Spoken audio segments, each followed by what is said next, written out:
The salty breeze whipped through Sunset Bay, carrying the scent of the ocean and the faint laughter from beachgoers enjoying the last rays of the setting sun. Jim wiped down the polished oak bar of the breeze, his movements automatic after years of practice. At 32, he knew every inch of this place, every regular's preferred drink, every creak in the floorboards. As he stacked glasses, his gaze drifted to the window.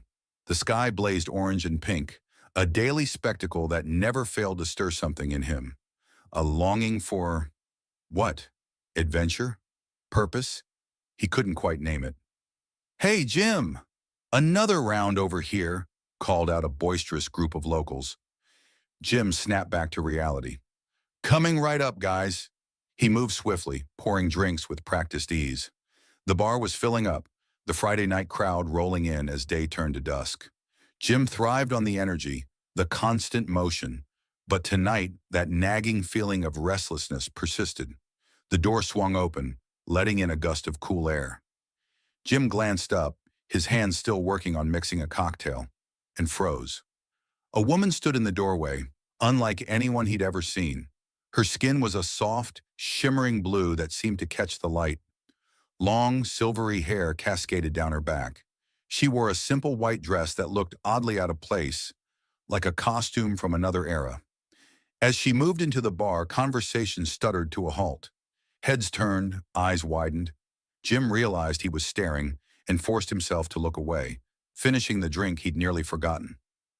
"Quite the entrance," muttered Roy, a grizzled regular nursing his usual whiskey. "Must be one of them cosplay folks from the convention in Millhaven." Jim nodded absently, but something about her didn't fit that explanation. Her movements were too graceful, her presence too alien. The woman approached the bar, her eyes, a startling shade of violet, scanning the room with barely concealed wonder. When her gaze met Jim's, he felt a jolt of electricity run through him. "Good evening," she said, her voice musical and slightly accented. "I would like a drink, please." Jim blinked, realizing he'd been staring again. "Of course. What's your poison?" She tilted her head, confusion flickering across her face. "Poison? I do not wish to be poisoned." A chuckle escaped Jim before he could stop it. No, it's just an expression. I meant, what would you like to drink?" "Ah, I see." She smiled and Jim felt his heart skip a beat. "I am unfamiliar with earth beverages. Perhaps you could recommend something?" Earth beverages? Jim's mind raced. Was she really deep into character, or... "How about we start with something simple? A classic martini," he suggested, trying to keep his voice steady. She nodded enthusiastically. "Yes, I would like to try this martini." As Jim prepared the drink, he couldn't help stealing glances at her. She was examining everything in the bar with intense curiosity, as if seeing common objects for the first time. "Here you go," he said, sliding the martini across the bar. "I'm Jim, by the way." "Jim," she repeated, as if savoring the name. "I am Ziara." She took a sip of the martini and her eyes widened. "This is interesting. It creates a most unusual sensation." Jim laughed. "Yeah, alcohol tends to do that." "So, Ziara, what brings you to Sunset Bay?" A flash of something, panic, crossed her face before she composed herself. "I am exploring, learning about your culture." "Our culture?" "You make it sound like you're from another planet," Jim joked, but his laughter faded as Ziara's expression remained serious. The bar had grown busier, but Jim found himself neglecting other customers, drawn into conversation with this enigmatic woman. She asked questions about everything: the music playing, the games on the TV, the food people were eating. Her genuine fascination was endearing, and Jim found himself explaining the most mundane things with newfound enthusiasm. As the night wore on, the initial stares from other patrons faded. Ziara's charm seemed to work on everyone, her laughter ringing out over the din of the crowd. Jim mixed her different drinks, each met with the same wide-eyed curiosity. He couldn't remember the last time he'd enjoyed a shift this much, the usual monotony broken by Ziara's presence. "You know," he said, leaning in conspiratorially, "if I didn't know better, I'd think you really were from another planet." Ziara's smile faltered for a moment. She leaned closer, her voice dropping to a whisper. And if I were, would that frighten you, Jim? The intensity in her eyes made Jim's breath catch. Before he could respond, she continued, Your world is so vibrant, so full of life. I find myself drawn to it. And to you. Jim's heart raced. Was this flirting? It felt like more than that, charged with an otherworldly energy. I'm drawn to you too, he admitted, surprised by his own boldness. There's something about you, Ziara. Something I can't quite explain. She beamed at him, a radiant smile that seemed to light up the entire bar. I am glad to hear that, Jim, because I want to be inside you. Jim choked on air, coughing and spluttering. I'm sorry, what? Ziara looked concerned. Have I said something wrong? In my culture, it is a great honor to share one's inner self with another. Jim's mind reeled. This was beyond method acting. Either Ziara was completely delusional or... Ziara, he said slowly, where exactly are you from? She hesitated, conflict clear on her face. Finally, she sighed. I am not from your world, Jim. I come from a planet called Aquilon.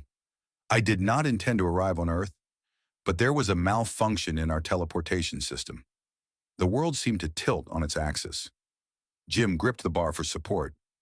You're an alien? Ziara nodded solemnly. I am. I apologize for the deception, but I was unsure how to reveal my true nature. 1,000 questions raced through Jim's mind, but before he could voice any of them, a commotion broke out near the pool tables. Two drunk patrons were shoving each other, voices raised. Damn it, Jim muttered. I have to deal with this. Don't go anywhere, okay? Ziara nodded, watching with concern as Jim rushed to break up the fight. It took several minutes to calm the situation, and by the time Jim returned to the bar, his head was spinning with the implications of Ziara's revelation. But the seat where she had been was empty. Panic gripped him. Had he imagined the whole thing? No. The half-empty martini glass was still there, lipstick on the rim. Jim scanned the crowd frantically. He spotted a flash of blue by the door just as Ziara slipped outside. Without thinking, he vaulted over the bar and raced after her, ignoring the surprised shouts of his co-workers. The night air was cool on his face as he burst onto the street. Ziara was halfway down the block, her silvery hair gleaming under the streetlights. Ziara, wait! He called out. She turned, surprise and relief washing over her face. Jim? I feared I had frightened you. Jim jogged up to her, slightly out of breath. Frightened? Number shocked, confused, maybe a little terrified, but not of you. Ziara's shoulders slumped. I should not have revealed myself. I have put you in a difficult position. Hey, Jim said softly, reaching out to touch her arm. Her skin was cool and smooth, unlike anything he'd felt before. I'm glad you told me. It's just a lot to process. They stood in silence for a moment, the distant sound of waves crashing on the shore filling the air. So, Jim finally said, a nervous laugh escaping him, what exactly did you mean by wanting to be inside me? Ziara's eyes lit up. It is a form of connection my people share. We can synchronize our biorhythms, experiencing each other's thoughts and emotions. It is difficult to explain in your language. Jim shook his head in wonder. This is incredible. I have so many questions. A cool breeze swept down the street, and Ziara shivered. Jim suddenly realized she was woefully underdressed for the night air. You must be freezing, he said. Do you have somewhere to stay? Ziara shook her head. I had not planned for extended time on your planet. I have no accommodations. Jim hesitated for only a moment before making a decision that would change his life forever. I have a spare room at my place. It's not much, but you're welcome to stay there while we figure things out. Gratitude shone in Ziara's eyes. You would do that for me, even knowing what I am? Jim smiled, feeling more alive than he had in years. Especially knowing what you are. Come on, let's get you somewhere warm. As they walked down the quiet streets of Sunset Bay, Jim's mind raced with the possibilities that lay ahead. His ordinary life had been upended in the span of a single evening, and for the first time in a long time, He felt that spark of adventure he'd been missing. The sun crept over the horizon, painting Sunset Bay in hues of gold and rose. Jim stirred, momentarily disoriented. The events of the previous night crashed over him like a wave. Ziara, alien, in his guest room. He bolted upright, heart racing. Had it all been a dream? The sound of gentle humming drifted through his partially open door. Definitely not a dream. Jim padded into the kitchen, breath catching at the sight before him. Ziara stood by the window, bathed in morning light. Her blue skin seemed to shimmer, catching the sun's rays like tiny prisms. She turned, a smile lighting up her face. "Good morning, Jim. Your world's sunrise is truly spectacular." "Morning," Jim managed, suddenly acutely aware he was wearing only boxers and an old t-shirt. "Did you, sleep okay?" Ziara's head tilted slightly. "Sleep is different for my kind. But yes, I rested comfortably. Thank you for your hospitality." An awkward silence stretched between them. Jim's mind raced. What was the protocol for entertaining an extraterrestrial house guest? "Coffee," he blurted out. "Would you like some coffee?" Ziara's eyes widened with curiosity. "I am unfamiliar with this coffee. Is it a traditional Earth breakfast?" Jim couldn't help but chuckle. "Sort of. It's a drink that helps humans wake up and start the day. Here, I'll make us some."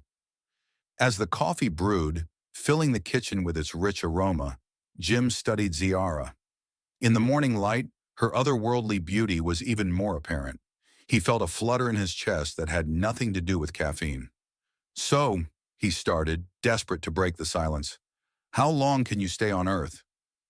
Ziara's expression grew serious. "I am unsure. The malfunction in our teleportation system was unexpected. I have no way to contact my people or return home at present." Jim's heart sank. Of course she'd want to go back. What had he been thinking? "But," Ziara continued, a smile playing at her lips, "I find myself intrigued by your world. And by you, Jim." Heat crept up Jim's neck. "Me? I'm just a bartender in a small coastal town." Ziara moved closer, her violet eyes intense. "You are far more than that. Your kindness, your openness to the unknown. These are rare qualities in any species." Jim's pulse quickened. He opened his mouth to respond, but the coffee maker beeped loudly, shattering the moment. "Right, coffee," he mumbled, turning to pour 2 mugs. "Careful, it's hot." Ziara took a cautious sip, her eyes widening. "This is invigorating. I can feel it energizing my entire system." Jim grinned. "Wait till you try it with cream and sugar." The next few weeks passed in a whirlwind of discovery and growing attraction. Jim took time off from the bar, using accumulated vacation days to show Ziara around Sunset Bay and help her acclimate to Earth culture. They walked along the beach, Ziara marveling at the endless expanse of ocean. "On Aquilon, our seas are much smaller. This is breathtaking." Jim watched her, captivated by the wonder in her eyes. "Yeah, breathtaking," he murmured, not looking at the water at all. They explored the town, Jim fielding curious looks from locals with increasingly creative explanations for Ziara's appearance. "She's an actress," he'd say, or "it's for a sci-fi convention." One afternoon, they browsed a small bookshop. Ziara ran her fingers over the spines, inhaling deeply. "The scent of your books is intoxicating," she said. "On Aquilon, all our knowledge is stored digitally." Jim pulled out a weathered copy of The Little Prince. "This was my favorite as a kid," he said, handing it to her. "It's about a boy who travels to different planets. Seems fitting, doesn't it?" Ziara's eyes lit up as she flipped through the pages. "Jim, this is wonderful. Will you read it to me?" That night, they sat on Jim's small balcony, the sound of waves in the distance.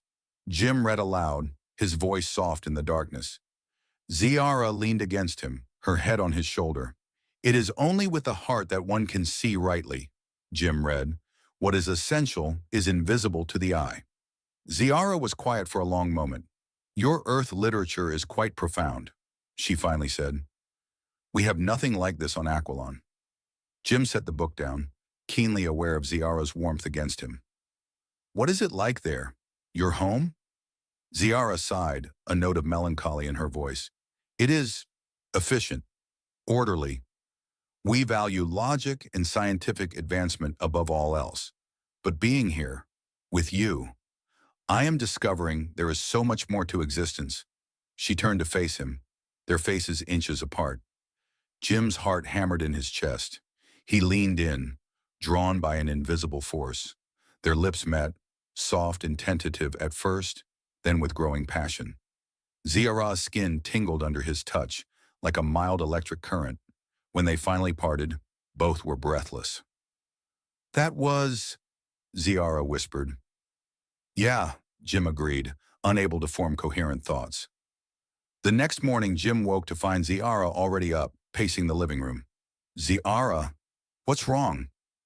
She turned to him, conflict clear on her face. "Jim, there is something I must tell you. Something about my people, about me." Jim's stomach clenched. "Okay," he said cautiously. "I'm listening." Ziara took a deep breath. "When I spoke of wanting to be inside you, it was not merely a figure of speech. My people possess the ability to synchronize our biorhythms with other beings. It allows us to experience their thoughts, their emotions, their very essence."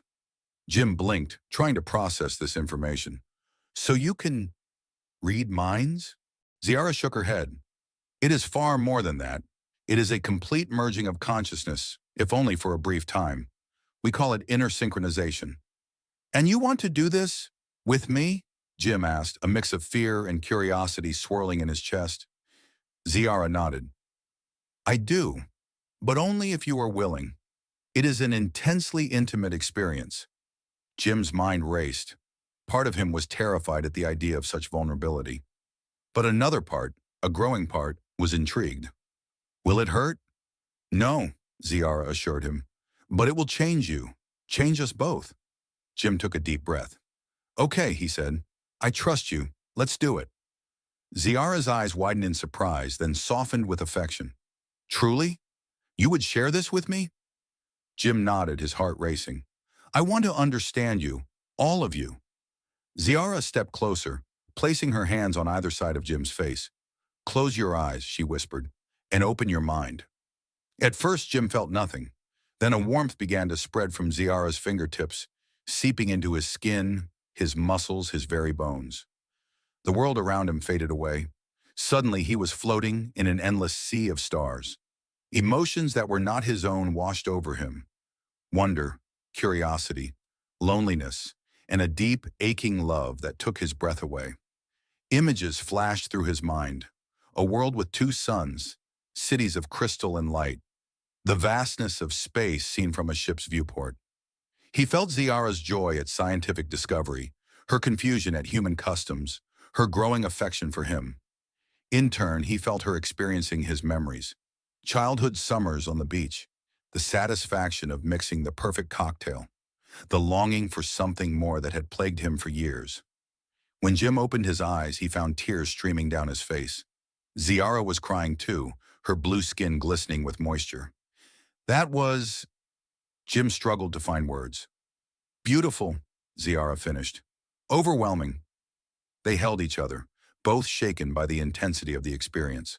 Jim felt changed, as if the boundaries of his very self had been expanded. As the days passed, their bond deepened. Jim found himself falling harder for Ziara, not just her exotic beauty, but her brilliant mind and kind heart. But with this growing love came new challenges. One evening at the bar, Roy, the grizzled regular, cornered Jim. "What's the deal with that blue girl of yours?" he demanded. "She ain't from around here, that's for damn sure." Jim's pulse quickened. "She's just different, that's all." "What's it to you?" Roy's eyes narrowed. "I've seen some strange things in my day, boy. But that girl, she ain't human, and I aim to find out what she really is." As Roy stumbled away, Jim felt a cold knot of fear in his stomach. How long could they keep Ziara's true nature a secret? Later that night, Jim and Ziara walked along the moonlit beach, hand in hand. "Ziara," Jim said hesitantly, "have you thought about going home?" She stopped, turning to face him. "I have. But Jim, I find myself torn. My duty is to return to Aquilon, to my people. But my heart, She placed a hand on his chest. My heart is here, with you. Jim's own heart soared at her words, even as worry gnawed at him. But what about your life there? Your family, your work? Ziara's eyes shimmered with unshed tears. On Aquilon, we do not form attachments as humans do. Our society values logic over emotion. But being here, with you, has awakened feelings I never knew existed. Jim pulled her close, inhaling the faint, otherworldly scent of her hair. I love you, he whispered. God help me, I love you. Ziara trembled in his arms. And I love you, Jim, a concept I barely understood before coming to Earth. They stood there, wrapped in each other's embrace as the waves crashed around them. The gentle hum of the ocean filled the air as Jim and Ziara walked hand in hand along the moonlit beach. Their conversation had drifted into comfortable silence, each lost in their own thoughts about their uncertain future. Suddenly, a high-pitched beeping shattered the tranquil atmosphere. Ziara froze, her violet eyes widening in shock. She fumbled in her pocket, pulling out a small, iridescent device Jim had never seen before. What is it? Jim asked, his heart racing. Ziara's fingers danced over the device's surface, her expression a mix of confusion and disbelief. It's a signal from my ship. The teleportation system has been repaired. They found me. Jim felt as if the ground had dropped out from beneath his feet. Does that mean I can return to Aquilon? Ziara finished, her voice barely above a whisper. They stared at each other, the weight of this revelation hanging heavy between them. Jim's mind reeled. He had known this moment might come, but he hadn't expected it so soon. The thought of Ziara leaving made his chest ache with a pain he'd never experienced before. When? He managed to ask, his throat tight. Ziara looked down at the device. The signal indicates they can initiate transport within the next solar rotation. What you would call tomorrow. Tomorrow? Jim echoed, feeling as if he'd been punched in the gut. That's so soon. I thought we'd have more time. Ziara reached out, cupping his face in her hands. Jim, I don't know what to do. My duty, my entire life, is on Aquilon. But you've shown me a whole new way of existing. I've experienced emotions I never knew were possible. Jim leaned into her touch, closing his eyes. I can't ask you to give up your whole world for me, Ziara, as much as I want to. They stood in silence for a long moment, the gravity of the decision before them almost palpable. Finally, Ziara spoke. There is a way we could both understand exactly what the other is feeling, she said softly. We could use the inner synchronization one last time. It might help us make this impossible choice. Jim opened his eyes, meeting her gaze. The idea both thrilled and terrified him. Their previous synchronization had been intense, but this would be on another level entirely. Are you sure? He asked. Ziara nodded. It's the only way I can think of to truly comprehend what we both stand to gain or lose. Jim took a deep breath, steeling himself. Okay, let's do it. They made their way back to Jim's apartment, the walk silent and tense. Once inside, they sat cross-legged on the living room floor, facing each other.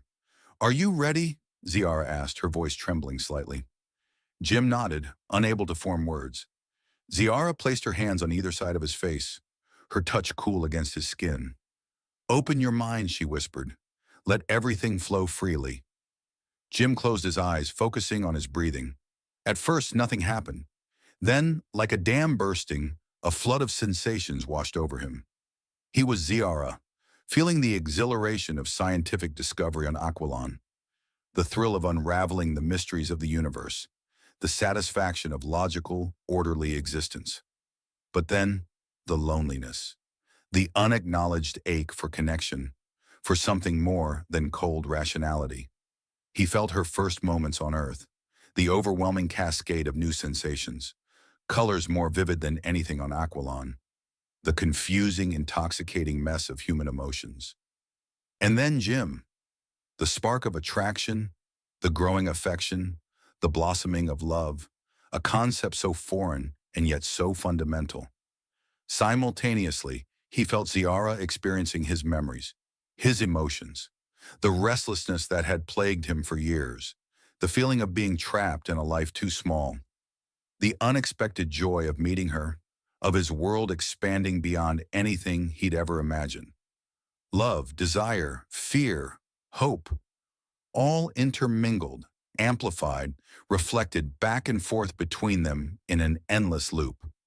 When they finally broke the connection, both were gasping, tears streaming down their faces. "Oh," Ziara breathed, her voice filled with wonder and sadness. Jim pulled her into his arms, holding her tightly. "I had no idea," he murmured into her hair. "The depth of what you'd be giving up." Ziara clung to him. "And I never truly understood how much finding me meant to you, how it awakened something in your soul." They held each other for a long time, processing the intensity of what they just experienced. Finally, Ziara pulled back, her eyes meeting Jim's with a new resolve.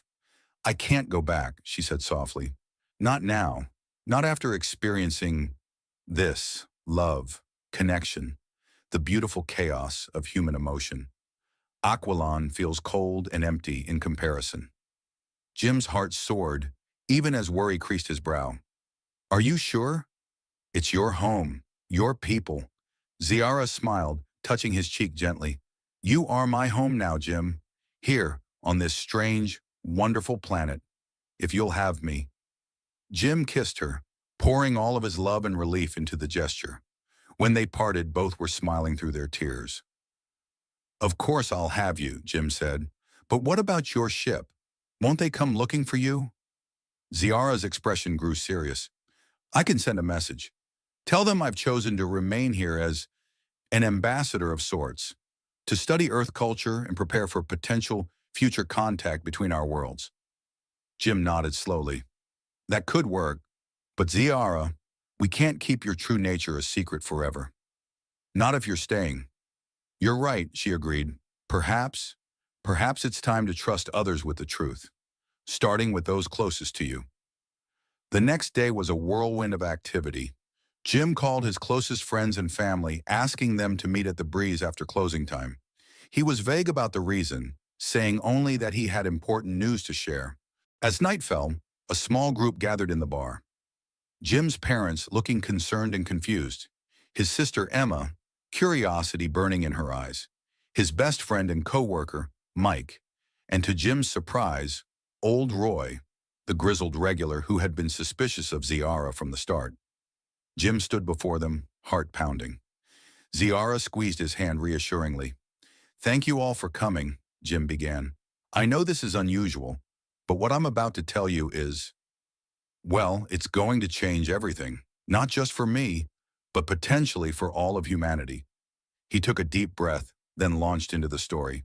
He told them about Ziara's true nature, about Aquilon, about the incredible connection they'd formed. As he spoke, he watched their expressions change from confusion to disbelief to wonder. When he finished, silence reigned. Then, to everyone's surprise, it was Roy who spoke first. "I knew it," he said gruffly. "Knew there was something different about her. But I'll be damned if this ain't the most amazing thing I've ever heard." Jim's mother stepped forward, her eyes wide. "Is it true?" she asked Ziara directly. "Are you really—" Ziara nodded. "It is true, I am not of your world, but I have chosen to make Earth my home, if you'll accept me." Emma let out a delighted laugh. "Accept you? Are you kidding? This is incredible. My brother's dating an alien." Mike shook his head in amazement. "Man, and here I thought the craziest thing that could happen in this bar was running out of tequila on Cinco de Mayo." Jim's father, who had been quiet throughout, finally spoke. "It's a lot to take in," he said slowly. "But Ziara, we've seen how happy you make our son. If you're willing to give up your whole world for him, well, welcome to the family." Tears welled in Ziara's eyes as Jim's mother pulled her into a warm embrace. As the night wore on, the initial shock gave way to excitement and curiosity. Questions flew back and forth, Ziara patiently explaining aspects of her world and culture.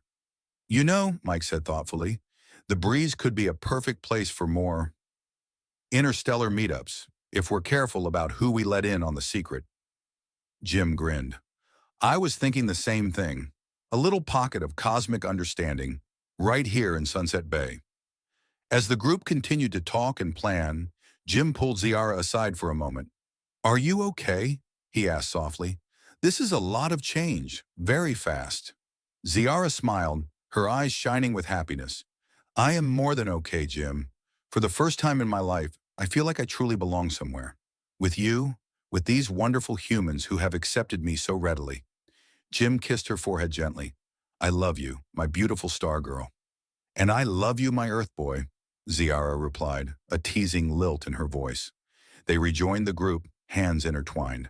As Jim looked around at the excited faces of his loved ones, he felt a surge of hope for the future. In the months that followed, the breeze became more than just a bar. It transformed into a secret hub of interstellar diplomacy. Ziara, with her vast knowledge of alien cultures, began educating the small group on the complexities of the universe beyond Earth. Jim found himself falling even more in love with Ziara as he watched her passion for bridging the gap between worlds. Together, they worked on plans to slowly, carefully introduce the idea of extraterrestrial life to a wider audience. One night, as they stood on Jim's balcony, looking up at the stars, Ziara turned to him with a mischievous glint in her eye. You know, she said, there are other alien races out there who are quite curious about Earth. Perhaps it's time we invited some of them to visit the breeze. Jim laughed, pulling her close. Bring it on, he said. As long as I have you by my side, I'm ready for anything the universe throws our way. As they kissed under the vast canopy of stars, both felt a sense of excitement for the adventures that lay ahead.